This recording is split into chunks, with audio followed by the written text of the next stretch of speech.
Bismillahirrahmanirrahim. Assalamualaikum warahmatullahi wabarakatuh. Alhamdulillahi rabbil alamin. Wassalatu wassalamu ala sayyidil mursalin wa ala alihi wa sahbihi ajma'in. Subhanaka la ilma lana illa ma 'allamtana innaka antal alimul hakim. Rabbi israh li sadri wa yassir li amri wahlul 'uqdatam min lisani yafqahu qawli. Allahumma salli ala nuril anwar wa sirril asrar wa tiryakil aghyar wa miftahi babil yasar sayyidina wa maulana Muhammadinil Mukhtar wa alihil adhar wa ashabil akhyar adada ni'amillahi wa ifdalih. Amma ba'd. Jamaah Masjid Jabal Rahmah yang dirahmati Allah Subhanahu wa taala, Masjid Jabal Rahmah Kabupaten Karimun, Penjabal Rahmah Makkah Al Mukarramah. Mudah-mudahan dapat berkahnya. Amin ya rabbal alamin. Pagi ini alhamdulillah Allah pertemukan kita. Sudah lama subuh saya tak ada di sini, ngisi di sini. Lama sekali sudah. Alhamdulillah. Karena tabrakan jadwal. Alhamdulillah pagi hari ini kita bisa ketemu. Sedikit yang akan kita sampaikan yaitu berkaitan tentang antara seorang hamba kepada Allah Subhanahu wa taala. Ibadah kita di macam mana? Sekitar kita bicara setengah jaman begitu, sampai setengah jam sekitar, atau 1 jam atau 2 jam. Terus sampai makan siang tak apalah Pak, tapi sediakan makan siang. Al-Imam Al-Ghazali rahimahullah ta'ala, beliau punya satu kitab, namanya kitabnya Minhajul Abidin. Minhajul Abidin, yaitu metode orang-orang yang beribadah. Kitab ini Imam Ghazali karang untuk menuntun ya kita lah. Kalau kita baca kitabnya, kita belajar siapa saja, murid-muridnya siapa saja, menuntun kita untuk menuju surganya Allah Subhanahu wa taala, untuk dekat dengan Allah Subhanahu wa taala, untuk menjadi kekasih Allah Subhanahu wa taala. Jadi Imam Ghazali beliau mengatakan ada 3 ilmu yang wajib diketahui, dipelajari oleh seorang yang kepengen sampai kepada Allah Subhanahu wa taala. Orang nak sampai kepada Allah taala ini bukan cuma bisa solat saja, bisa puasa saja, ilmunya solat tahu, ilmunya puasa, bukan cuma itu saja. Ada 3 ilmu yang wajib. Ini tidak boleh ditinggalkan sama sekali. Salah satu aja ditinggalkan, kacau. Nah sekarang kita ini sedang berada di zaman yang orang tak terlalu minat tentang ilmu agama. Tak terlalu minat. Bahkan ilmu tentang solatnya sendiri, orang nih malas nak belajar. Atau menganggap, alah gampang tuh sholat. Macam dah merasa sudah bisa. Ilmu tentang sholatnya, tentang taharahnya, macam-macam lah. Jadi sampai awam, sampai ilmu tentang rumah tangga, nikah lah umpamanya, pernikahan, awam, banyak sekali awam. Ini contoh keawaman. Kemarin ada orang telepon ke saya. Ini babnya bab nikah. Dia bilang, kasus dia cekcok dengan istrinya ini. Sebetulnya masalahnya tidak dengan istrinya, masalah dengan bapak mertua. Menantu perempuan ini ada masalah dengan bapak mertua. Ya entah apalah intinya, ini 2 orang tak cocok antara menantu perempuan dengan bapak mertua. Akhirnya si istri ini bilang sama suaminya, istilahnya gimana, macam berat lah, tak tahan lah. Jadi kata istri, bang, ceraikan saya dulu lah bang, ceraikan saya dulu, talak 3, nanti kita balik lagi, kita setelah kita perbaiki diri kita semua, dan kenapa kita balik lagi, katanya.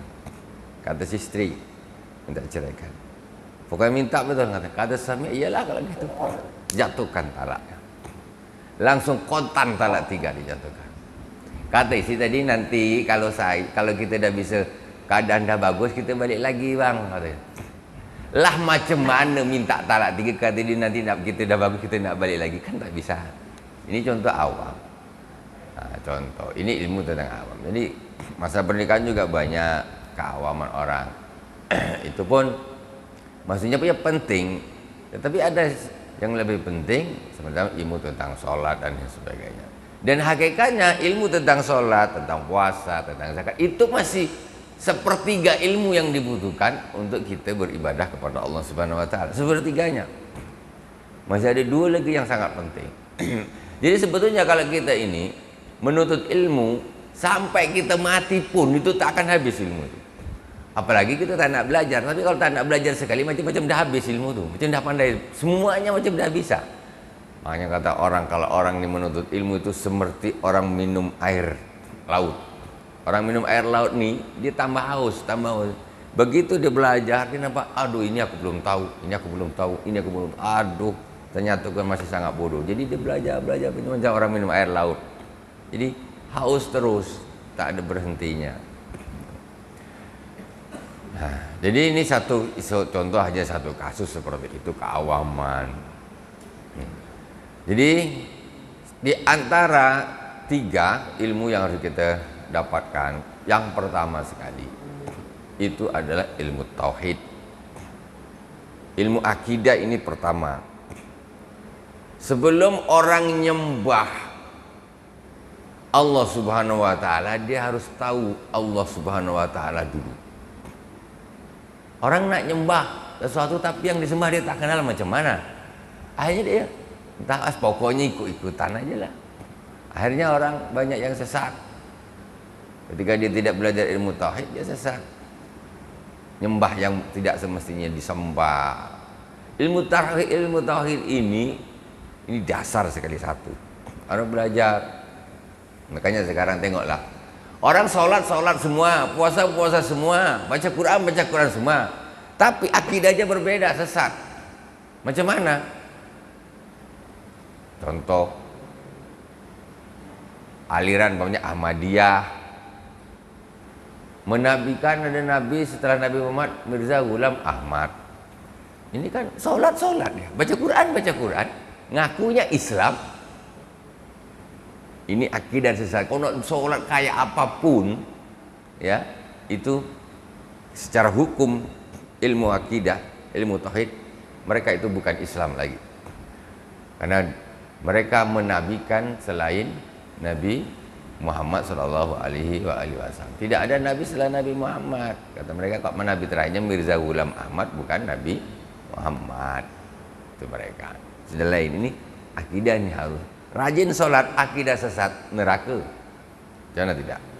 Nah, ada lagi seorang hafiz Quran, guru Quran, ya, sholat malam, puasa siang, zikirnya lama,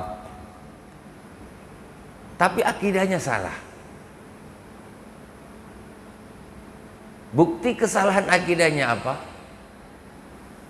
Dia membunuh khalifah, yaitu menantunya Rasulullah, khalifah keempat, Amirul Mukminin Sayyidina Ali bin Abi Thalib. Yang bunuh Sayyidina Ali itu siapa? Guru hafiz Quran, guru Quran. Sholat tentu tak pernah tinggal, qiyamul lail, puasa. Kalau zikirnya lama, sholatnya lama, tiap hari baca Quran, tapi akidahnya sesat. Khalifah dibunuh dia, menantu Rasulullah dibunuh dia, merasa dia paling benar. Habis sholat subuh Sayyidina Ali dibunuh oleh dia. Nama dia siapa? Abdurrahman bin Muljam. Ini bukan orang bajingan, tukang bunuh orang, tukang mabuk, tukang zina. Tak. Secara syariat orang taat, sangat taat, tapi akidahnya sesat. Ya, dia pengikut Khawarij, orang yang suka mengkafir-kafirkan orang lain. Ini kafir, ini kafir, ini kafir, ini kafir, ini kafir, ini bidah, ini bidah. Semua aliran selain dia salahkan, dikafirkan. Gampang mengkafirkan orang lain. Sampai dia merasa lebih benar daripada Sayyidina Ali radhiyallahu taala anhu. Padahal Rasulullah mengatakan, ana madinatul ilmi wa aliyun babuha. Saya ini kotanya ilmu, Ali ini adalah pintunya. Tapi sama orang-orang itu yang suka mengkafir-kafirkan orang, kelompok itu, dibunuh dia khalifah. Macam mana coba? Mereka Quran aja diangkat, la hukma illa lillah, la hukma illa lillah, la hukma illa lillah. Quran. Jadi tidak ada hukum selain hukum Allah, tidak ada hukum selain hukum Allah. Tapi akidahnya sesat. Nah itu tadi. Jadi ilmu akidah ini tidak boleh ditinggalkan, diabaikan. Makanya kaum muslimin, apalagi kita ya Allah zaman sekarang nih, aliran banyak, bingung masyarakat ini. Kaum muslimin bingung mana nih yang betul. Akhirnya cuma nengok-nengok, cari apa namanya akidah yang betul lewat WhatsApp. Mana susah lah. Sekarang siapa yang menguasai internet, itulah yang paling banyak tulisannya. Nah, kalau sekarang ini agak berimbang. Siapa yang menguasai YouTube, itulah yang banyak keluar videonya. Sekarang ini alhamdulillah sudah imbang. Kalau dulu asyik search Google, kena aliran-aliran yang ekstrim-ekstrim, suka mengkafir-kafirkan seperti itu. Wajib dipelajari. Kalau tidak, orang rajin sholat, rajin puasa dan lain sebagainya, tapi mengkafirkan Sayyidina Abu Bakar, Sayyidina Umar, Sayyidina Ali, Sayyidah Aisyah istri Rasulullah dikatakan berzina. Macam mana ini? Sementara secara zahir sekarang Rasulullah ini, makam Rasulullah di sebelahnya siapa? Sayyidina Abu Bakar, Sayyidina Umar. Tidak manusia pilihan kalau tidak ditaruh di sisi Rasulullah SAW. Sudah jelas. Lah kalau istri Rasulullah dikatakan berzina, dituduh, macam mana ini? Nuduh tetangga sebelah zina aja tak boleh. Tak usah kita mengkafirkan sahabat. Kalau sahabat itu dikafirkan, Sayyidina Abu Bakar dianggap kafir, dikafirkan. Berarti Al-Quran ini lewat siapa? Dari Rasulullah siapa pegang Al-Quran? Sayyidina Abu Bakar. Sayyidina Umar, kalau Sayyidina Umar dikafirkan, berarti Al-Quran lewat Sayyidina Umar. Kalau dianggap kafir macam mana? Sayyidina Utsman. Sampai yang namanya sekarang apa nih yang kita Quran ini kan namanya Khot Utsmani. Jadi mushaf Utsmani itu karena Sayyidina Utsman lah yang memperbanyak mushaf, kemudian dibagi-bagikan ke daerah-daerah wilayah-wilayah Islam. Makanya dibilang mushaf Utsmani karena Sayyidina Utsman itu yang menyebarkan. Kalau dia kafir, macam mana Quran tuh? Quran kok melalui orang kafir? Ya nggak masuk akal. Kemudian di dalam Al-Quran juga disebutkan idqal ketika hijrah. Idqala li sahibihi, di dalam Gua Sur Allah mengatakan ketika Rasulullah berkata li sahibihi kepada sahabatnya, la tahzan innallaha ma'ana. Engkau tak usah sedih, Allah bersama kita, kata Rasulullah. Itu Sayyidina Abu Bakar itu. Bahasanya di situ li sahibihi, pada sahabatnya. Kemudian la tahzan innallaha ma'ana, kau jangan sedih, Allah bersama kita. Lah sudah, itu sudah lisensi dari Allah tuh Sayyidina Abu Bakar itu. Tidak bisa dikafirkan. Ini akidah contoh. Nah, kalau sudah begini, maka ini adalah aliran yang sesat dan tidak boleh diikuti sama sekali. Tidak boleh. Nah, jadi harus hati-hati. Makanya kalau sholat ya sholat, puasa ya puasa, tapi akidah harus betul. Nah, tidak boleh asal-asalan yang penting kita sholat, tak bisa. Nah, orang sholat sesat juga ada yang sesat apanya? Akidahnya harus betul. Ya. Jangan sampai kita nih salah di dalam memilih akidah yang benar, dan juga jangan sampai kita nih menyekolahkan anak kita, cucu kita ini entah tempat mana-mana lah, tapi tidak diperhatikan dulu ini mana yang betul. Balik-balik bermusuh dengan orang tuanya, dengan atuknya, berbeda pendapat, salah sendiri. Anak cucu ditaruh di tempat pendidikan yang tidak sesuai akidahnya, tidak benar. Jangan cuma nengok Quran saja. Jangan cuma nengok Quran saja, Qurannya bagus. Ya. Nah, sekarang ini kadang-kadang ada ya aliran memang yang diangkat Quran. Seperti tadi Al-Quran diangkat sama orang-orang Khawarij yang suka mengkafir-kafirkan la hukma illa lillah, la hukma illa lillah. Begitu seperti itu. Tapi ternyata akidahnya sesat. Coba membunuh Sayyidina Ali, membunuh Khalifah, apa tak salah tuh. Qurannya tuh macam mana kok bisa dia bunuh Khalifah, menatu Rasulullah, ayahnya cucunya Rasulullah SAW. Kok bisa? Quran yang mana itu yang dihafalkan dia? Ya Quran kita, Quran sama. Tapi kok bisa kayak gitu? Nah, ini butuh belajar, butuh guru seperti ini. Nah, juga aliran-aliran pengkaya mengkafirkan sahabat, pembenci sahabat, tak bisa ikuti, itu jelas sesat. Rasulullah cinta Sayyidina Abu Bakar, kok kita nak benci, nak kafirkan? Lah kau ikut Nabi apa ikut setan? Kan gitu. Rasulullah cinta sama Sayyidina Abu Bakar, Rasulullah cinta sama Sayyidina Umar, Rasulullah cinta sama Sayyidina Umar, Rasulullah cinta sama Sayyidina Ali dan sahabat-sahabat yang lain semuanya. Rasulullah cinta. Kita kalau cinta sama Rasulullah, kita cinta orang yang dicintai Rasulullah. Kalau kita ngaku cinta sama Rasulullah, tapi kalau kita membenci yang dicintai, berarti tak betul. Sudah jelas. Bahkan kalau menurut sahabat, menurut para ulama, ya, Ahlussunnah wal Jamaah, orang yang mengkafirkan sahabat itu jadi kafir. Ini saya berbicara masalah pendapat para ulama. Jadi kafir. Ya macam mana tidaknya? Macam mana tidak? Orang beriman kok dianggap kafir. Itu mereka yang membawa syariat sampai ke kita. Itu nomor satu.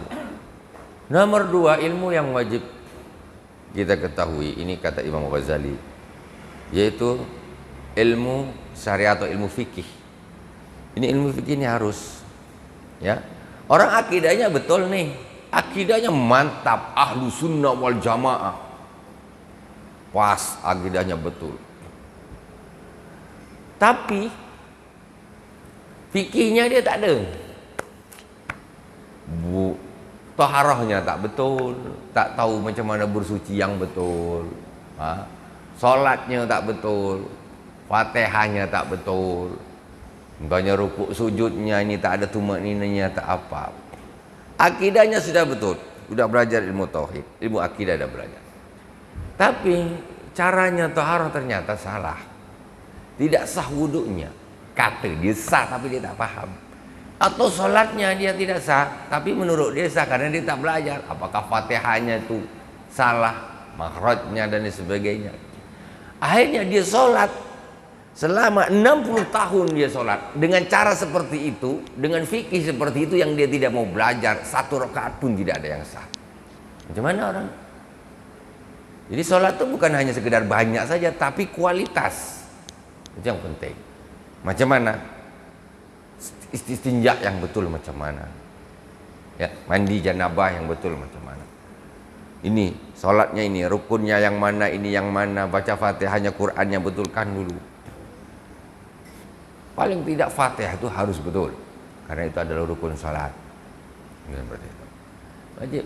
puasanya dan lain sebagainya, nanti sama ilmu-ilmu yang sampai yang lain-lain, yang semacam ilmu berumah tangga macam gitu. Ilmu rumah tangga penting di antaranya. Kalau umpamanya contoh nggak tahu urusan talak, tahu tuh pakai hantam saja, ditalak, tahu balik lagi zina jatuhnya, hukumnya tidak boleh. Fikih harus belajar, ya macam mana? Ya belajar seperti biasa. Thalabul ilmi minal mahdi ilal lahdi, kata orang, kata apa ini? Hadis Rasulullah SAW. Au kama qala qul hikmah. Menuntut ilmu itu dari buayan sampai ke liang lahat, sampai tua, sampai nak mati pun tetap belajar, itu pun tak habis. Apalagi kalau cuma ceramah aja setiap ini ya adalah sikit, tapi maksudnya nih, ini jangan kita merasa dah cukup. Jauh, masih jauh. Kita yang duduk di pesantren mulai pagi sampai pagi lagi belajar pun sampai mati pun tak akan habis ilmu itu. Tak akan habis. Ujung-ujung balik ngajarkan Iqra, Quran ini. Nak ngajar yang lain, siapa yang nak belajar lagi? Bingung. Siapa lagi nak belajar lagi? Tahapan kita sekarang ini masih Quran. Masyarakat kita lah yang dekat tempat kita ni. Tahapan ilmu masih sangat rendah di tempat kita ini, ya, tahapan masyarakat Quran. Kalau Ramadan terdengar orang tadarus tuh, masjid sana, musola sana. Itu kalau kita dengar bacaan Qurannya, itu 90%, ya, itu banyak yang tidak pas. Maksudnya banyak yang salah. Enggak tajwid sudah. Banyak sekali salahnya. Itu kan kalau ini masjid, ini kan berarti membuktikan kualitas di kampung-kampung kita nih. Nah ini contoh. Itu baru ilmu yang sangat rendah. Maksudnya awal dasar. Kan kita harus belajar lagi. Fikih juga harus belajar, ya. Tanya, belajar tuh bukan harus apa. Pokoknya tanya gitu. Kemudian yang terakhir, di samping orang akidahnya sudah benar, di ibadahnya juga sudah harus betul, secara fikihnya harus betul. Ini belum bisa selamat nih. Masih belum bisa selamat. Dibutuh satu ilmu lagi yang tidak boleh ditinggalkan kalau dia mau sampai kepada Allah Subhanahu wa taala. Mau selamat sampai ke surganya Allah Subhanahu wa taala. Ilmu apa? Ilmu qalbi, ilmu hati, atau tazkiyatun nafas, atau disebut juga ilmu tasawuf. Nah, ini harus. Wah, harus. Iya, ilmu hati ini harus, wajib. Ada seorang akidahnya bagus, dah betul. Salatnya sudah bagus. Taharanya sudah bagus, pokoknya semua bagus. Bacaan Qur'annya sudah bagus, semuanya bagus. Tapi dia tidak belajar ilmu hati. Dia tidak belajar apa itu riya, bagaimana cara menghilangkannya, apa itu hasad, bagaimana cara apa efeknya, apa ininya, apa itu takabur, apa itu hubud dunya, apa itu hikat dan lain sebagainya, dendam dan lain sebagainya. Ini dia tak belajar nih, tak belajar. Akhirnya apa? Sholat rajin, betul, akidahnya betul. Tapi di dalam hatinya nih, dia suka hasad, iri, hasut dengan orang. Tengok orang dapat kenikmatan, rasanya tak terima. Orang beli mobil baru, rasanya panas. Mobilnya nabrak tiang, bagus, rasakan. Gitu dia. Senang, ada kepuasan ketika orang dapat musibah. Kalau orang dapat kenikmatan, ada aja gitu nih, rasa tak enak ya, hasad. Salat rajin. Kata Rasulullah, innal hasada ta'kulul hasanat kama innal hasada ya'kulul hasanat kama ta'kulun narul hatab.